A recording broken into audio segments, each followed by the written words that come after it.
Hey guys, welcome to government jobs Gyan YouTube channel. Guys, यहाँ पर Indian coast guard Navik GD और DB की apply करने की लास्ट डेट एक्सटेंड कर दी है।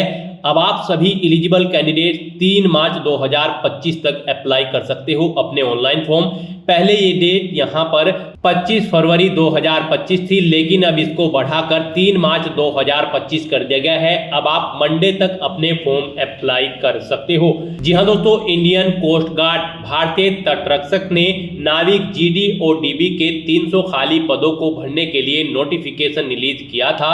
इस भर्ती के लिए कैसे आप अपने फॉर्म अप्लाई कर सकते हो बिना कोई मिस्टेक किए हुए, इसकी पूरी जानकारी हम आपको स्टेप बाय स्टेप रजिस्ट्रेशन से लेकर प्रिंट तक इस वीडियो में देंगे। बस आपको इस वीडियो को स्किप के बिना शुरू से लेकर एंड तक देखना है। उसके बाद वीडियो पसंद आए तो इसे लाइक और शेयर कर दें। चैनल पर नए हो तो इसे सब्सक्राइब कर लें। साथ ही गाइस, यहाँ पर कैंडिडेट को फॉर्म अप्लाई करते हुए जो भी प्रॉब्लम आ रही है उन सभी का हल इस वीडियो में मिल जाएगा। और हम आपको ये भी बताएंगे कि कौन सी वो कॉमन मिस्टेक है जिसे करने से आपके एप्लीकेशन फॉर्म रिजेक्ट हो सकते हैं।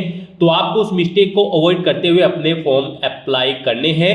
अंतिम मौका है आपके पास Indian coast guard Navik GD और डीबी की इस भर्ती में पार्टिसिपेट करने के लिए। यहाँ पर 3 से 4 दिन आपके पास रह गए हैं फॉर्म अप्लाई करने के लिए। जल्द से जल्द आप अपने फॉर्म अप्लाई कर ले।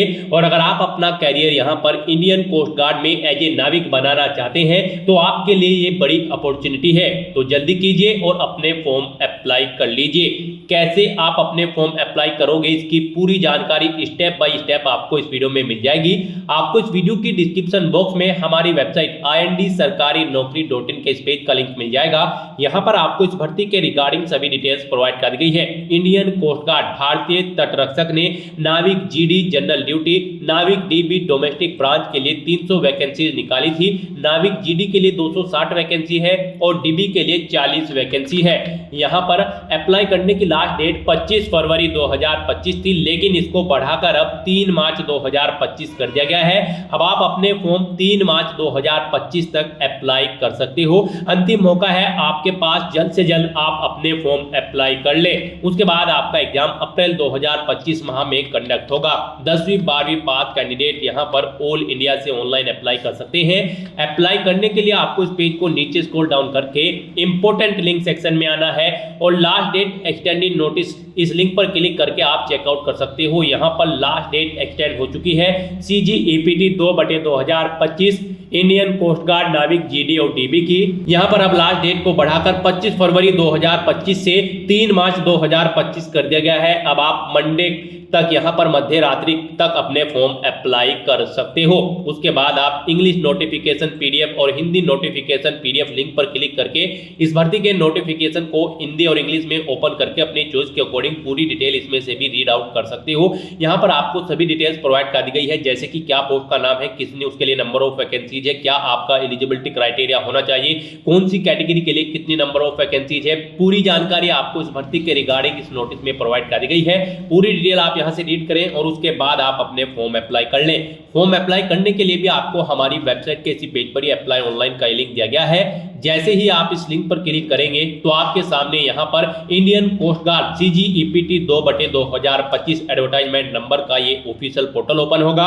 गाइस, यहाँ पर अगर आपने पहले से रजिस्ट्रेशन कर रखा है तो आपको अपनी ईमेल आईडी यहाँ पर एंटर करनी है, अपना पासवर्ड आपको एंटर करना है, ये कैप्चा कोड यहाँ पर एंटर करना है और लॉगिन की स्टेप पर क्लिक करके अपने डैशबोर्ड में लॉगिन कर लेना है और फिर वहां से आपको अपना फॉर्म अप्लाई करना है। और अगर आप इस भर्ती के लिए फर्स्ट टाइम अप्लाई करने जा रहे हो तो सबसे पहले यहाँ पर आपको अपना अकाउंट क्रिएट करना होगा, यानी कि रजिस्ट्रेशन करना होगा। उसके लिए आपको क्रिएट अकाउंट इस ऑप्शन पर क्लिक करना है। नेक्स्ट आपके सामने यहाँ पर आपका रजिस्ट्रेशन फॉर्म ओपन हो जाएगा। यहाँ पर आने के बाद आपको सबसे पहले सिलेक्ट करना है मिस्टर। उसके बाद यहाँ पर आपको अपना नाम एंटर करना है, फिर आपको अपने फादर का नाम यहाँ पर एंटर कर देना है। नेक्स्ट यहाँ पर आपको अपनी मदर का नाम एंटर करना है। उसके बाद यहाँ पर आपको अपनी नेशनैलिटी सिलेक्ट कर लेनी है। फिर यहाँ पर आपको अपना जेंडर सिलेक्ट करना है। अपनी ईमेल आईडी आपको यहाँ पर एंटर करनी है, उसे एक बार फिर से एंटर करके कंफर्म कर लेना है। फिर आपको अपना 10 डिजिट का मोबाइल नंबर यहाँ पर एंटर करना है और उसके बाद आपको यहाँ पर जनरेट OTP ऑप्शन पर क्लिक कर देना है। फिर आपके रजिस्टर्ड मोबाइल नंबर और ईमेल आईडी पर 2 OTP आएंगे। आपको अलग अलग कॉलम में ईमेल आईडी वाले कॉलम में ईमेल आईडी वाला OTP एंटर करना है और जो OTP आपके मोबाइल नंबर पर आया है वो यहाँ पर आपको एंटर करना है OTP ऑन SMS इस कॉलम में। और फिर यहाँ पर आपसे पूछा गया है कि आपको इस भर्ती के बारे में कैसे पता चला है, फेसबुक से, इंस्टाग्राम से, व्हाट्सएप से, टेलीग्राम से या फिर किसी एम्प्लॉयमेंट न्यूज से। आप ऑप्शन सेलेक्ट करें, फिर यहाँ पर आप सबमिट बटन पर क्लिक कर दें। उसके बाद आपके सामने मैसेज शो हो जाएगा, आपका रजिस्ट्रेशन यहाँ पर सक्सेसफुली कंप्लीट हो चुका है। अब आपको ओके के इस बटन पर क्लिक करना है और फिर यहाँ पर आपके रजिस्टर्ड मोबाइल नंबर और ईमेल आईडी पर एक लॉगिन आईडी और पासवर्ड सबमिट किए गए हैं। वो ईमेल आईडी यहाँ पर आपको एंटर करनी है, अपना पासवर्ड आपको एंटर करना है, ये कैप्चा कोड आपको यहाँ पर एंटर करना है और लॉगिन की स्टेप पर क्लिक कर देना है। फिर यहाँ पर आपको अपना पासवर्ड रिसेट करना है। गाइस यहाँ पर आप अपना पासवर्ड 8 से 16 कैरेक्टर के बीच में रखें और ये अल्फा न्यूमेरिक फॉर्मेट में आपका पासवर्ड होना चाहिए। मीन्स आपके पासवर्ड में कम से कम एक अपर केस कैरेक्टर, एक लोअर केस कैरेक्टर, एक इंटीजर नंबर और एक स्पेशल कैरेक्टर जैसे कि @ या फिर डॉलर होना चाहिए। तो इस फॉर्मेट में आपको अपना पासवर्ड यहाँ पर सेट करना है, नया पासवर्ड। वही पासवर्ड आपको कंफर्म पासवर्ड फील्ड में एंटर करना है, ये कैप्चा कोड यहाँ पर आपको एंटर करना है और कंटिन्यू की टैब पर क्लिक कर देना है। इस तरह से आपका पासवर्ड चेंज हो जाएगा। आपको ओके करना है। फिर आपके सामने जनरल इंस्ट्रक्शंस ओपन होंगे, इन्हें आपको रीड कर लेना है, पेज को नीचे स्क्रॉल करना है, इस चेकबॉक्स को ओके करना है और सबमिट बटन पर क्लिक कर देना है। उसके बाद आपके सामने कुछ इस तरह से इंटरफेस ओपन होगा। यहाँ पर अब आपको अपनी पर्सनल इंफॉर्मेशन प्रोवाइड करानी है। सबसे पहले यहाँ पर आप अपनी अगर सेकेंडरी ईमेल आईडी एंटर करना चाहते हैं तो वो आप एंटर कर दें, ये ऑप्शनल है। नहीं करना चाहते हैं तो इस कॉलम को खाली छोड़ दें। फिर यहाँ पर आपको अगर अपना अल्टरनेट मोबाइल नंबर एंटर करना है तो वो एंटर कर दे, नहीं करना चाहते हैं तो न करें, ये भी ऑप्शनल है।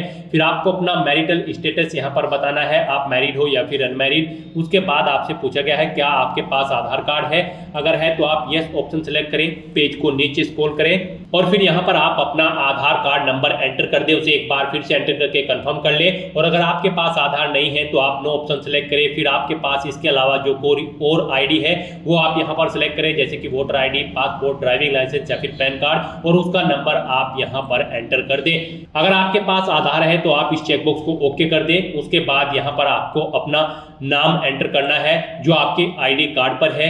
फिर अगर आपकी बॉडी पर कहीं कोई कट या तिल का निशान है तो उस पहले का नाम दें, एक से ज्यादा जगह है तो उस दूसरी जगह का भी नाम एंटर कर दें, नहीं है तो इनमें आप नो मार्क एंटर कर दें। उसके बाद यहाँ पर आपको अपनी कैटेगरी सिलेक्ट करनी है। फिर यहाँ पर आपको अपनी जो अगर आप रिजर्व कैटेगरी से बिलोंग करते हो तो आपको बताना है कि आपका कैटेगरी सर्टिफिकेट आपको किस डेट को इशू हुआ है, वो डेट आपको इस कैलेंडर में से सिलेक्ट कर लेनी है। कब तक वो वैलिड है, यहाँ पर आप ऑप्शन सेलेक्ट करें, ऑलवेज वैलिड है या फिर डेट मेंशन है जब तक वो वैलिड है। अगर डेट मेंशन है तो फिर यहाँ पर आप वो डेट सेलेक्ट करें और अगर ऑलवेज वैलिड है तो आप ऑलवेज ऑप्शन सेलेक्ट कर लें। उसके बाद यहाँ पर आपको अपनी डेट ऑफ बर्थ सेलेक्ट करनी है। फिर यहाँ पर आपको अपनी डेट ऑफ बर्थ का प्रूफ सिलेक्ट करना है। आपकी डेट ऑफ बर्थ का क्या प्रूफ है आपके पास बर्थ सर्टिफिकेट है या फिर 10th क्लास की मार्कशीट या सर्टिफिकेट है, आप ऑप्शन इनमें से अपने अकॉर्डिंग सिलेक्ट करें। नेक्स्ट यहाँ पर आपको ऑप्शन दिया गया है एज रिलेक्शन का, एज में आपको रिलेक्शन नहीं मिलेगा। आपकी कैटेगरी के अकॉर्डिंग आपको फीस का यहाँ पर ऑप्शन सिलेक्ट मिल जाएगा। अगर आप रिजर्व कैटेगरी से हैं तो आपको फीस जमा नहीं करानी है और अगर आप जनरल ओबीसी कैंडिडेट हैं तो आपको फीस जमा करानी होगी। नेक्स्ट आपसे पूछा गया है कि क्या आप एम्प्लॉय हैं करंट में, अगर है तो आप यहाँ पर ऑप्शन सिलेक्ट करें किस में है, आप आईसीजी पर्सनल है, प्राइवेट सेक्टर में है या फिर गवर्नमेंट सेक्टर में, और अगर नहीं है तो यहाँ पर आपको अनएम्प्लॉयड ऑप्शन सिलेक्ट कर लेना है। नेक्स्ट यहाँ पर आपको अपना आईडी प्रूफ और date of birth proofs upload करने हैं। यहाँ पर आपके डॉक्यूमेंट जेपीजी या फिर जेपीईजी फॉर्मेट में होने चाहिए। साइज उनका 50 केबी से 150 केबी के बीच में होना चाहिए। आपको चूज फाइल बटन पर क्लिक करना है, फाइल को सिलेक्ट करना है और यहाँ पर 1 बाय 1 करके अपने इन डॉक्यूमेंट्स को आपको अपलोड कर देना है। फिर आपको सेव के इस बटन पर क्लिक करना है और अपनी इस डिटेल को सेव कर देना है। नेक्स्ट यहाँ पर आपको अपनी पोस्ट सिलेक्ट करनी है। आप किस पोस्ट के लिए अप्लाई करना चाहते हैं, नाविक डोमेस्टिक ब्रांच यानी कि नाविक डीबी या फिर नाविक जनरल ड्यूटी यानी कि नाविक जीडी, आप अपनी अकॉर्डिंग यहाँ पर ऑप्शन सिलेक्ट करें। नाविक डीबी की पोस्ट के लिए आपका 10वीं क्लास पास आउट होना जरूरी है और नाविक जीडी की पोस्ट के लिए आपका 12वीं क्लास पास आउट होना जरूरी है और 12वीं में आपके पास मैथ और फिजिक्स एक सब्जेक्ट के रूप में होने जरूरी है। तो यहाँ पर आप अपनी चॉइस के अकॉर्डिंग पोस्ट सेलेक्ट करें जिस पोस्ट के लिए आप अप्लाई करना चाहते हैं। फिर यहाँ पर सेव के बटन पर क्लिक करें, ओके करें। नेक्स्ट यहाँ पर आपको अपनी क्वालिफिकेशन की डिटेल देनी है। यहाँ पर आपसे पूछा गया है क्या आपने 10वीं क्लास पास आउट कर ली है, तो यहाँ पर आपको यस ऑप्शन सेलेक्ट करना है। उसके बाद यहाँ पर आपको अपना एजुकेशन बोर्ड सेलेक्ट करना है, किस बोर्ड से आपने अपनी 10वीं क्लास पास आउट की है, 10वीं क्लास का सर्टिफिकेट नंबर आपको एंटर कर देना है। नेक्स्ट यहाँ पर आपसे पूछा गया है आपका जो 10वीं का रिजल्ट है वो परसेंटेज में है, सीजीपीए में है या फिर ग्रेड में है, आप ऑप्शन सिलेक्ट करें यहाँ पर। उसके बाद आपसे पूछा गया है आपके पास 10वीं क्लास में कितने सब्जेक्ट थे, वो यहाँ पर आप एंटर करें। कब आपने पास आउट की है अपनी 10वीं क्लास, वो ईयर आप यहाँ पर सिलेक्ट करें। फिर यहाँ पर आपसे पूछा गया है कि क्या आपके पास यहाँ पर एडिशनल मार्कशीट है 10वीं के लिए, अगर है तो यहाँ पर आप यस ऑप्शन सिलेक्ट करें, नहीं है तो यहाँ पर आप नो ऑप्शन सिलेक्ट कर लें। उसके बाद यहाँ पर आपको सब्जेक्ट वाइज अपने मार्क्स एंटर करने हैं। यहाँ पर आप ऐड सब्जेक्ट इस ऑप्शन पर क्लिक करें, फिर यहाँ पर आप सब्जेक्ट का नाम एंटर करें, फिर आपने कितने मार्क्स ऑब्टेन किए हैं वो यहाँ पर आप एंटर करें, मैक्सिमम कितने मार्क्स थे जिसमें से आपने मार्क्स ऑब्टेन किए हैं वो एंटर करें, और फिर आप ऐड सब्जेक्ट इस बटन पर क्लिक करें। इस तरह से अब यहाँ पर आपको वन बाय वन करके अपने सभी सब्जेक्ट्स के नेम, उनमें कितने मार्क्स आपने ऑब्टेन किए हैं वो एंटर करने हैं, मैक्सिमम मार्क्स कितने हैं वो एंटर करने हैं, और अपने सब्जेक्ट की डिटेल्स आपको यहाँ पर ऐड कर देनी है, और फिर आपको सेव बटन पर क्लिक करना है। इस तरह से आपकी 10वीं क्लास की डिटेल सक्सेसफुली ऐड हो जाएगी। अब आपको अपनी 12वीं क्लास की डिटेल प्रोवाइड करानी है। अगर आप यहाँ पर नाविक जीडी की पोस्ट के लिए अप्लाई कर रहे हैं और अगर आप नाविक डीबी की पोस्ट के लिए अप्लाई कर रहे हैं तो बस आपको अपनी 10वीं क्लास की डिटेल देनी होगी। जीडी के लिए आपको 12वीं क्लास की भी डिटेल देनी होगी। यहाँ पर आपसे पूछा गया है क्या आपने 12वीं क्लास पास आउट कर ली है, तो यहाँ पर आपको यस ऑप्शन सेलेक्ट करना है। एजुकेशन बोर्ड सेलेक्ट करना है जिस बोर्ड से आपने अपनी 12वीं क्लास पास आउट की है, सर्टिफिकेट नंबर देना है 12वीं का। फिर आपको यहाँ पर पूछा गया है आपके जो मार्क्स हैं वो परसेंटेज में है, सीजीपीए में है या फिर ग्रेड में। यहाँ पर उसके बाद आपने कब पास आउट की है अपनी 12वीं, वो यहाँ पर आप ईयर सेलेक्ट करें। फिर आपसे पूछा गया है क्या आपके पास 12वीं की एडिशनल मार्कशीट है, अगर है तो यस करें, नहीं तो नो ऑप्शन सेलेक्ट करें। उसके बाद आपसे यहाँ पर पूछा गया है आपके पास 12वीं में कितने सब्जेक्ट थे, यहाँ पर आप एंटर करें जितने सब्जेक्ट आपके पास थे। फिर यहाँ पर आपको अपने सब्जेक्ट की डिटेल देनी है। यहाँ पर 12वीं क्लास में आपके पास फिजिक्स और मैथमेटिक्स होना जरूरी है। अगर आप यहाँ पर नाविक जीडी की पोस्ट के लिए अप्लाई करने जा रहे हैं तो फिजिक्स और मैथमेटिक्स आपके पास 12वीं क्लास में होना यहाँ पर जरूरी है। तो सबसे पहले आपको फिजिक्स के मार्क्स देने हैं, कितने मार्क्स आपके फिजिक्स में आए थे, टोटल कितने मार्क्स थे जिसमें से मार्क्स आए थे वो एंटर करने हैं।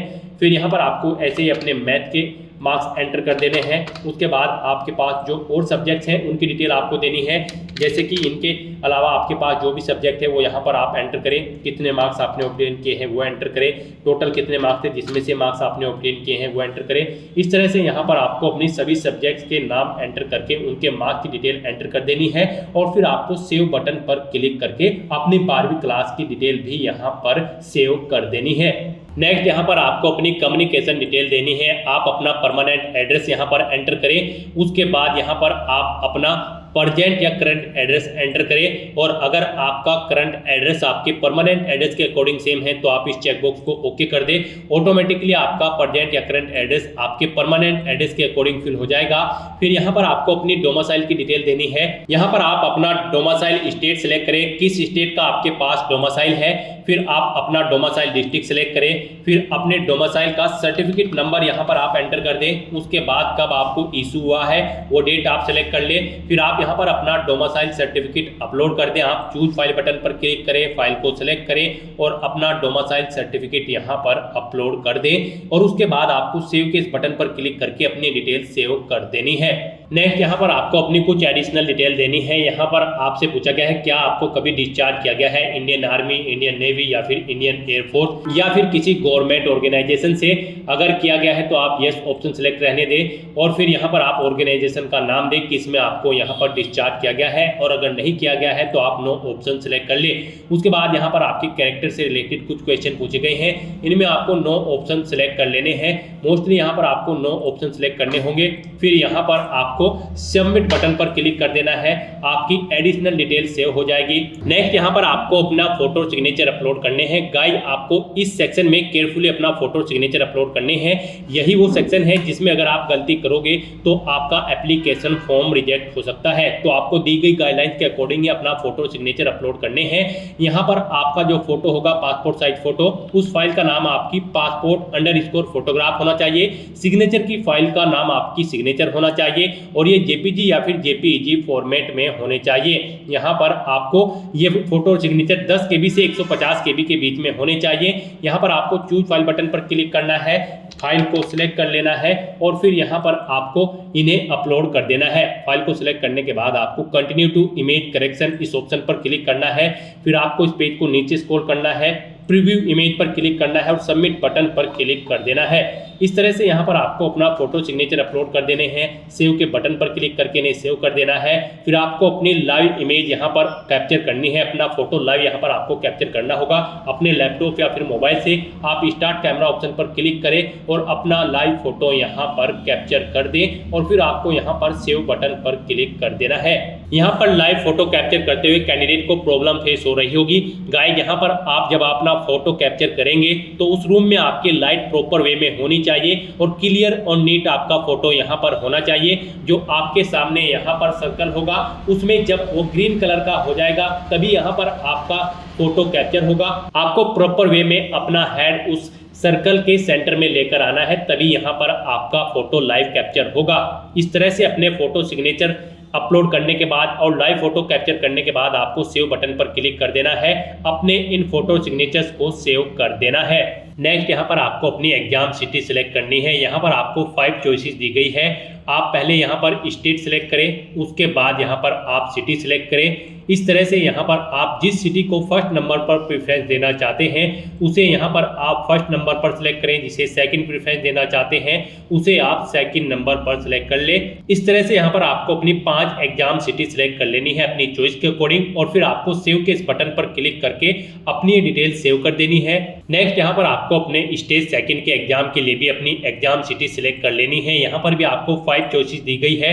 आप जिस नंबर पर जिस सिटी को प्रेफरेंस देना चाहते हैं उस पर आप सिलेक्ट करें और फिर आप सेव के इस बटन पर क्लिक करके अपनी सेकंड स्टेज के एग्जाम की एग्जाम सिटी भी सेव कर दें।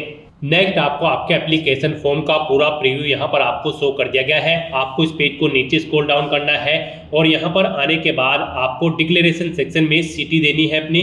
उसके बाद आपको इन इंस्ट्रक्शंस को रीड कर लेना है इन डिक्लेरेशन सेक्शन को और फिर आपको इन सभी चेकबॉक्सेस को ओके कर देना है। उसके बाद आपको प्रिंट प्रीव्यू ऑप्शन पर क्लिक करके अपने एप्लीकेशन फॉर्म का एक प्रीव्यू चेकआउट कर लेना है या फिर उसका हार्ड कॉपी प्रिंट आउट ले लेना है। उसके बाद आप इस पेज को नीचे स्क्रॉल डाउन करें, फिर आपको यहाँ पर कुछ इंस्ट्रक्शंस रीड करने हैं। इनका आंसर आपको यस या नो में प्रोवाइड कराना है।